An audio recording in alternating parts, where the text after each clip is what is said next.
Legs open చేసి right hand పైన left hand కింద ఫ్రెండ్స్. రెడీ? 1 2 1 2 3 1 2 1 2 3. స్టెప్ 2 ముందుకి 1 2 1 2 3. మళ్ళీ ఇంకోసారి 1 2 1 2 3. థర్డ్ స్టెప్ చూడండి, లెఫ్ట్ లెగ్ ట్యాప్, హ్యాండ్ ఇలా 1 2 3 4 5 6 7 8. Fourth step friends, 2 times 1 2 3. ఇక్కడ మాది 3 టైమ్స్ 1 2 3 4.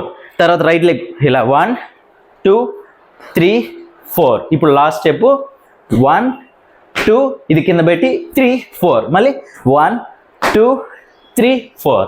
అంతే.